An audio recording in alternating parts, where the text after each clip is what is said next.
Okay, I have a mom here from Chicago, and she scheduled a time to talk to me. She's got a 4-year-old daughter, a 6-year-old son, and has some very common challenges. Their children are at a private school, which is very traditional.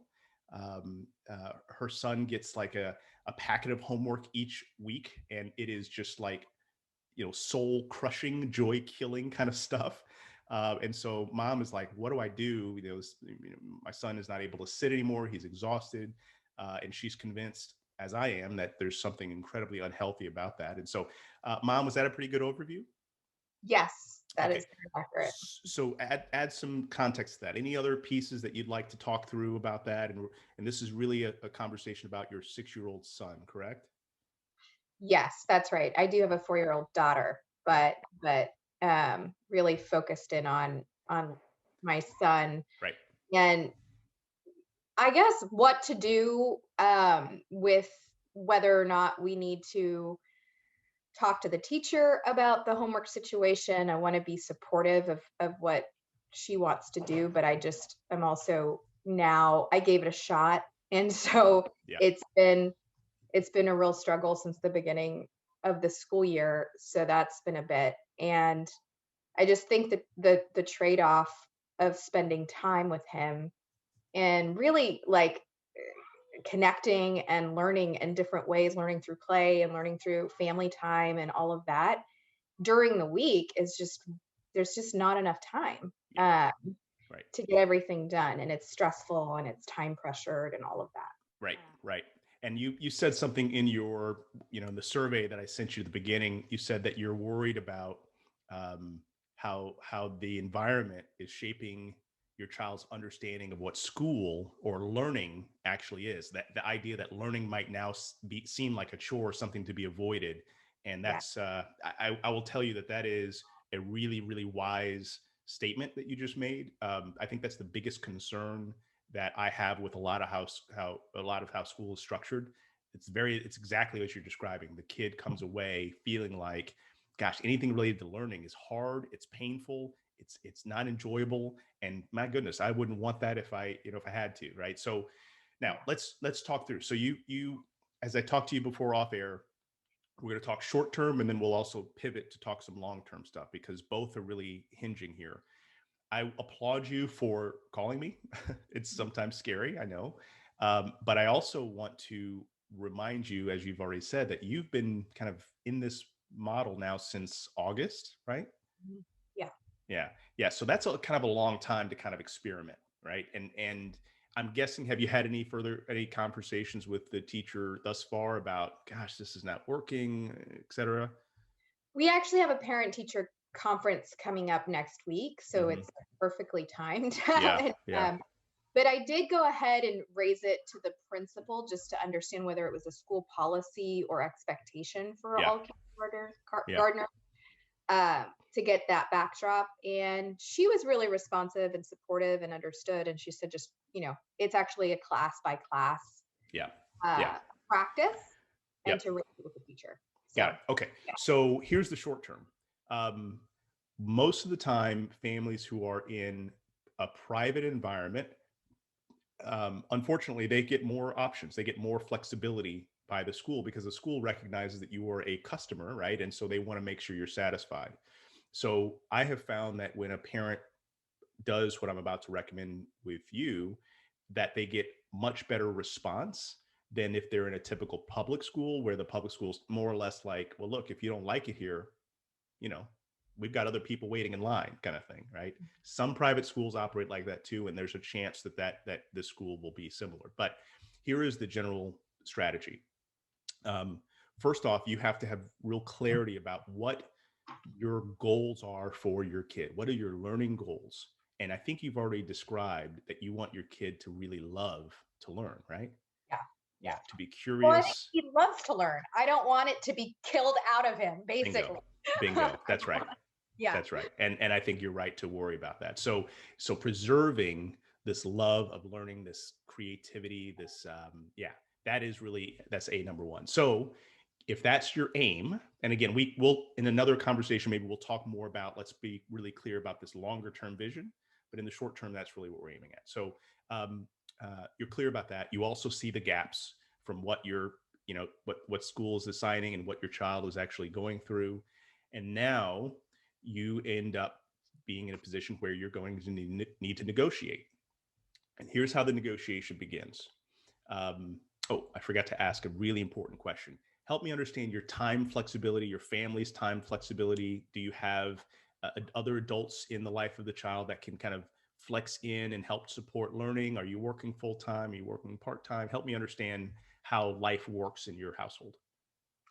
Yeah, right now, with the pandemic, I'm working from home, but Yeah. still pretty demanding, kind Hmm. of 8 to 5:30. Yeah. Uh, and my husband is the one who actually drops off and picks up. Hmm. So he has a slightly more flexible schedule, but still demanding. So sometimes he'll pick up hours, work hours at night or on the weekend to Gotcha. make up Gotcha. for that weekday flexibility. Hmm. There are no other folks who help with kind of learning during the week, with the exception of, I guess, Thursdays. My mother does pick them up, and she'll take them to her house, and they'll occasionally do well. They do homework right now because it's a Yeah. part of what Right. we're asked to do. Yeah, Hmm. so they'll Hmm. help with their homework. Got it. Okay. So there's no one else who could play a more active leadership role in the child's learning, couple days a week, things like that. Not right now, no. Okay. Yep. Good. So I need to understand that because that also changes the options that are available to you. All right. So the options that are available to you are continue on in your current school, doing nothing, negotiate, and that negotiation can become a bit um, assertive. Look for another option. If you had more support outside, then I could say, there are other options like, look at micro school. There's some hybrid schools that are out there. And I'm not sure if you know about those concepts. I can talk to you about that another time, maybe. But back to you. The negotiation would go something like this. Teacher, I've done my very best, and our whole family has done our very best to try to make this situation work, but it's not. And now I need you and I to go through a conversation of reduction. We're, we want to have a less but better learning experience for our son. I would use that language, a less but better learning experience. And so that packet, um, I wouldn't just, um, I wouldn't just uh, argue that the packet is all bad, right? But I would say that what in the packet is the essential elements of that information. What are the things that my son definitely needs to master at this point in his educational journey? Because I'm going to make sure he masters those things. But what we can't do, I've got um, you know, a full-time job, a husband working full-time. I've got a 3-year-old, I've got other dynamics in the household. I can't keep up. So what is the negotiation that we can look at? That's where you're going to start with the conversation next week or whenever you have this parent teacher conversation. In fact, I would probably give her an email or a call and say, hey, heads up, I'm going to want to talk with you about finding some way to reduce the workload because it's killing my son. It's also killing our family, right? That conversation, 9 times out of 10, maybe 8 times out of 10, the teacher's like, oh my gosh, so thank you so much for letting us know. Here are the things that really matter. Make sure these things get done every day. These are things that are kind of optional. And so we're going to push that off a little bit, right? Um, Now, so that's how would you feel about having that negotiation first off? Yeah, I feel good about that. I Yeah, think that's totally comfortable. good. I'm worried maybe I waited too long to do that, but whatever. I just See, said I'm gonna do it. well, I'm gonna give you a hint. Now my kids are in all high school age, right? 18, 16, and 15. You always know the right thing to do 6 months after you should have done it. That's always the case, right? So don't beat yourself up. It always is going to happen from this point on, right? Um, but it works out in the wash. So now with that negotiation, I got to prepare you for a couple ways this could go. The teacher might say, listen, you know, this is how the school operates, right? We're all about getting your kid ready for college, right? We're all about, you know, preparing him to be, perfect score on the SAT test, whatever it might be. Um, and you'll need to become clearer about where your limits actually are. Because here's the other option: if the negotiation breaks down, you can just say, okay, we're going to do our best. And then you keep doing exactly what you were going to do before. Meaning, you decide. And I would recommend, by the way, reading. It's all about reading, right? Yeah. It's Yeah. all about reading, and it's all about reading stuff that he enjoys, um, and filtering in and feathering in stuff that background knowledge, history. There's a great read along book called The Story of the World, which we have found to be fantastic. I learned a ton because all of my education was like Western civilization, and we learned about India and Africa and Asia and right, Latin America, etc. Anyway, so there are things that you can then supplement, right? You jettison the packet of information that in history that he's not enjoying, and you bring in Story of the World or a historical fiction novel that you guys listen to with Audible and read along, or maybe you read it out loud at night over at the dinner table, right? So Mhm. what I'm really pushing into now is the possibility of you changing how you think about your child's uh, education, where now you as the parent start to become more of a leader, and you start making decisions about what you think is best. Because I'm assuming you're college educated. Yes. Yes. So Yeah. you've been through some of this. You understand the skills of the workforce today. You understand a lot of those skills are not being taught in school. And a lot of those skills have nothing to do with completing a packet, right?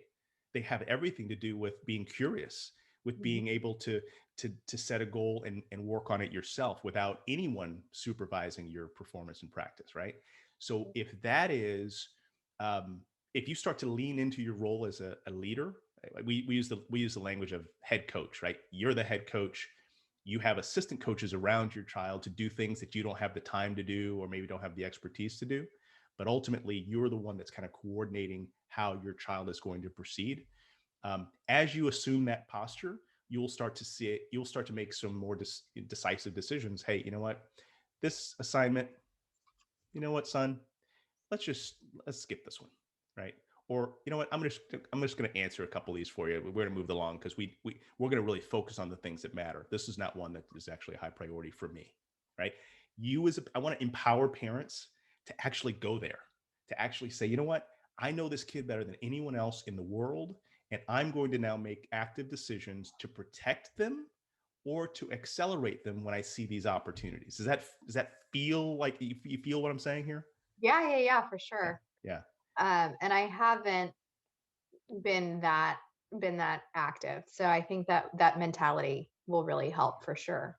Well, it's hard. We're enculturated into the idea that that the school is the all-knowing kind of entity for our kid, right? I listen. This is everything I'm telling you. I had to kind of unlearn a lot of this stuff myself, and in the Mhm. last 5 years, really, I wish I had kind of pressed into this a little bit earlier. It would have saved us a lot of pain, our kids a lot of pain too, frankly.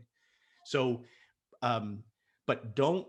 So there's a guy who he's kind of a kind of a he's a professor, and some people like him, some people hate him. There's a quote that I heard him say once that I thought was absolutely perfect related to education. He said, "If you," and he wasn't talking about education, but he said, "If you don't have options, then you can't negotiate, and if you can't negotiate, then you are a slave." And the Mm. guy's name is Jordan Peterson. You may know the name. He's kind Mhm. of a hothead, but the quote is really spot on. I want to make sure that you, mom, have options, right? That's why I was asking the question about what could happen. What is there someone else in your life who could help support some of this? Could you look at a hybrid school? Could you look at building a micro school, et cetera? Because that gives you more options, and now you don't have to ever worry about a school saying, "Hey, take it or leave it." And you say, well, I'm going to leave it. Take it easy, right? Yeah. Yeah. So building up, that's the long term that I would really encourage. Have conversations with other moms and dads of around the same ages of your kids, like so, 5, 6, 7, 3, 4, 5, something like that, and start asking them questions like, do you feel like your kid is really being prepared for the 21st century? Right. What are the three skills that you think a young person most needs to master in the 21st century to be successful? And what you'll hear from those parents is the exact same thing that you're concerned about. You're gonna hear, "Gosh, I feel like my kid's not um, uh, curious enough," or the work is actually destroying curiosity. He's turning into kind of a zombie of sorts, right? Those then become potential parents that you guys can start to scheme and scheme like, okay, what can we do differently, right? And again, that's a conversation for a longer time where we could talk about what a micro school looks like. We could talk about what summer looks like, a completely different imagination of what summer really presents itself as for kids that inspires your kid to want to learn. That's what I'm actually most excited about. So um, so short term, there's this negotiation, um, but longer term, it's starting to build your assistant coaching staff. Right? You mentioned a grandmother. I'd be interested in having a conversation, or you having a conversation with your grandmother, or heck, me having a conversation with your grandmother about what might she be willing to help support in a way that's not sit down, read this book, complete this assignment, but in a way that's, hey, you're interested in dinosaurs? Let's go to the zoo every, I'm sorry, the museum every day this week. And we're going to like draw pictures of dinosaurs, and we're going to look at bones, and we're going to talk to somebody there at the zoo about dinosaurs. And we're going to, right? You actually start to feed their curiosity in a way that's not done in school. That to me is where learning needs to go, where Mhm. it is going in many communities and many households, but it's definitely not a normal practice. It is a weird practice because to me, I think normal is broken. So I now actually I desire to be weird. So that's kind of, yeah, that's our approach. Yeah. That's awesome. Yeah. Um, I think I think my husband and I have had similar conversations about how the current system really is broken and how Mm-hmm. we feel like we don't have a lot of options. And that maybe we can pick up next for long term is Mm-hmm. we're sort of at this crossroads of what to do because we know that the school that we're currently at isn't working Mm-hmm. and we're going to make a move. And now Ah, it's figuring out where? what that next move is Mm-hmm. within the realm of constraints that we have to work with, but we still have, I mean, we're really privileged, so we have options, I think, and it's Yeah. sort of figuring out what is going to be best for our son and daughter, Yeah. and making our, I guess, next best guess, I mean, based on what we know and the information we have, and yeah. That's right. You and every model, whatever you choose, homeschool, micro school, hybrid, private, public, charter, all of them have pros and cons, right? And so you really, that's why I have these one-on-one conversations, because I can't give anybody advice until I understand their context, right? But you are right to say that you have at least enough income to know that you have options. You can find another school. But here is something I want you to really think about, Mom. Um, in fact, I was talking to someone in the Netherlands this morning about how in the Netherlands there was no homeschooling; it wasn't allowed, but now everyone's doing it to some degree. And she thinks that now there's going to be a looser definition of home learning. Now, here's how I think that's going to impact us here in the States. I think if you go to your next school or school interview, and let's say it's a private school, because I think public schools are going to take a long time to get to this point. If it's a private school and you said, listen, um, I would like I would like to have a conversation with you about bringing my child to the school, but there's some conditions. I would want my child to be at school 4 days a week, and on the fifth day, maybe it's a Wednesday, I'd like him to be at home the whole day. And I'm going to have grandma here, and I'm going to take a half day every day, or dad's going to take a half day or flex the job. And we're going to do some experiential learning that may or may not be aligned with the school's work. Would you be willing to consider that? Right now, you didn't mention you're going to pay less. You just said, this is what I'm looking for, right? That is an opportunity that I think is going to present itself that has never, ever been considered by a private school before. There's going to be a lot of parents who are going to say, you know what, there are aspects of this home learning thing that actually I really like. I love going to the park with my son at noon, Yeah, of right? course. Yeah, I I'm like, if I right. could homeschool, I would do that. I mean, I would love for one of us to homeschool. We just Yeah. can't afford it. Yeah, Yeah. I get it. I get it. Yeah. But again, um, even the idea of homeschooling, like, so when I was homeschooling, the idea was this is school at home. Mhm. I've really that idea is just dead right now. It's learning wherever the heck you are, right? Mm. So if I could go back to when my kids were your age, I'm tied into a church, and I've got, there are other kids whose parents, or other parents who have kids around the same age. Um, I would absolutely have a conversation with my school, public or private, and say, listen, um, I'd like to pull them out once a week. And here's something else. Check this out. You're gonna love this. Um, as a parent, you can pull your child out of school at any time. Did you know this? But don't they have to be there a number of days? They like can't miss certain amount or something? So it's all negotiable. In a public environment, what they want you to be is there during the average daily attendance time frame. So it's the time at which, if your child is there, the school's going to get paid, right? Mhm, So if your mhm. child's not there at around 10 o'clock in the morning, the school doesn't get paid for that day. So if you leave outside of that, if you leave at noon, the school, Oh. in some cases, the school's like, wow, we got one less kid, but we still got paid. Okay, right?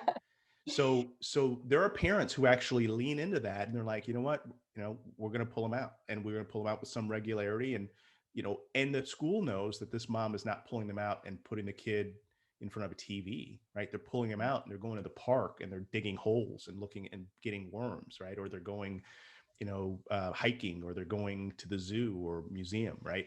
So so the negotiation is really of, I'm going to accelerate my child's learning, teacher, which is what your goal is too, right? Mhm, And mhm. now the way I think best can do that, because I know my kid, is we're going to continue doing a lot of this work done, but on a couple days a week, or maybe day a week, we're going to do something that every kid absolutely would love. And my kid's going to actually love it, and they're going to get more curious about science. They're going to get more curious about history. They're going to get more curious about math and about reading, because we're doing these things. No teacher is going to object to that. Administration might, but again, if you have other options, you can start to now use those options to find the best environment for your kid. And it actually gets really fun, right? Dude, That's what I, this is making me so happy right now. I don't awesome. know why I've never even thought of that, honestly. Listen, That is remarkable. We could totally do that. yes, Like you can. even half a day, like, I mean, if we couldn't do a full day, but like me trading with my husband and like that's Yes. amazing. That's such a brilliant idea that I didn't even think about. It's not my idea. That's why it's brilliant. Listen, I talked to hundreds and hundreds of parents, and so I'm getting all these ideas. I'm like, oh, that's gold. Okay, I'm going to share that with somebody else, right? So I will tell you one other thing, Mom. I talked to two other parents in your same community in Chicago. Now, I'm not sure exactly where in Chicago you are. It's a big community, but I talked to two other parents last week who have, one has a 4-year-old girl, one has a I'm sorry, 3.5, almost 4-year-old girl. One has a 4-year-old, almost 5-year-old son. So they're in the same age group as you. They're asking the exact same questions you're describing. Now, I could put the three of you guys together and have and I bet you you'd be fast friends, because they're thoughtful, kind, intentional parents like you. Um, but there's all these other models, right, where you could kind of piece some things together. There has to be alignment between the parents, right? But you could piece some things together. Hey, we're going to meet at the park at noon every Wednesday or every Friday, whatever. We're going to read the same book, and then we're going to do a play. We're going to do a play on every Saturday based on what we've read. I mean, there's all these options that are not traditional homeschooling. I call it home learning or non-school learning, which every kid does all the time, right? Every mom, every dad, always teaching their child. The question is it organized, and is it something that is strategic, or is it just kind of happenstance? And so I'm super excited that you're getting pumped, because that's the energy that you're going to need to deal with the hardship that's going to come from some of this stuff, because it's not easy, mom, right? It's not, but it's so much more fun for your kid. You'll see them light up in ways that you're not seeing now. Anyway, any Yeah. reaction to that? Yeah, no, I am excited, and Awesome. I'm pumped. And I Awesome. think we're looking to move, so I'm excited about like finding a community where Mm, there's other parents of like similar aged kids, which is yeah. something we want to intentionally do Yep. to kind of help, like, not just build community, but also, maybe share the load of like Absolutely. intentional home learning and like organized learning, which I think Absolutely. is totally Yep. something not we do sometimes on occasion, but not regularly. So here's the other thing that I would recommend, and we need to start to close this down here in a minute. But one, I would recommend that any parent that you know that has a child around the age of your son or daughter, go and ask them some of the questions I gave you. How's it going? What do you feel like your child's being prepared for the 21st century? Do you feel like your child is learning to love learning, or they're just kind of rote doing work because it's assigned? And are you okay with that? And would you be interested in exploring other alternatives? And then I would be more than happy, again, free of charge, to have a conversation with you and a couple other parents. And I can say, here's what others are doing in terms of micro schools. Here's what a micro school is, right? I don't even like that term, by the way, because whenever we hear school, I hear and I think of um, rows of desks, the adult describing what has to happen today, right? The test is going to be on this week, and here's what's going to be on the test. That's not what a micro school actually turns out to be. And briefly, a micro school is on the subjects that are cumulative and progressive, like reading and math, right? You can't have kids of different age in that same room. I'm sorry, kids of different ability and skill level doing math together. It just doesn't make sense. So what they do is they break out those reading and math concepts, and they do those individually using sometimes technology, sometimes it's one-on-one, but it's individualized. But then all the creative stuff, and the history and the acting and the music, that's everybody, right? Because you can be 3 years old and beat on a drum, right? You can I always make the joke, in the play, the 3-year-old is going to be the sheep or the goat or the tree, right? The 7-year-old is going to be Othello, or so and that's how it gets blended together. Yeah. It's beautiful. And I'll send you a link to a woman here locally, here in Houston, I should say, who built one for herself. And you hear her story, I'm like, there's no way there's no doubt in my mind that that's 100% better than any school environment that she's going to find. So all that to say is, you're welcome to call me again. You know how to get a hold of me. If you want to have a conversation, even if just kind of exploratory conversation with me, just you and I, or with a couple of parents, let me know. And then if you'd like me to connect you to those parents that I mentioned who I spoke with last week, happy to do that. Who knows where that might go? They're good people, and they've got similar intentions around their kids. So that's a good start potentially. All right. Yeah. Yeah. Thanks so much, Matt. Yeah. I really Yeah. appreciate it. Yeah. My pleasure. My pleasure. Any other questions? No, thanks. I took a lot of notes, so I Okay. need to brief the hubby and talk Yes, you about do. it. Yes, you do. Thank you. But again, you're welcome to call me anytime. And I really enjoy this. And it's been great meeting you and having a conversation about your kids. And I will end by asking you to do two things for me. One, pray for your kids. Whether you're a believer or not, still call on a higher power to wrap and put a hedge around your kids, and then hug them as often as you can. In fact, when I get off of this call, I'm going to go and hug my 18-year-old son, and he's going to like get weirded out, but I'm going to do it because I still pay the bills around here. So, yeah, those two things, and I think you'll be in good shape. So call me again if you need to, and thanks for the call. Thank you. Thanks so much Yep. for making the time. Appreciate Yep. it. All right. Talk to you later Okay. then. Bye-bye.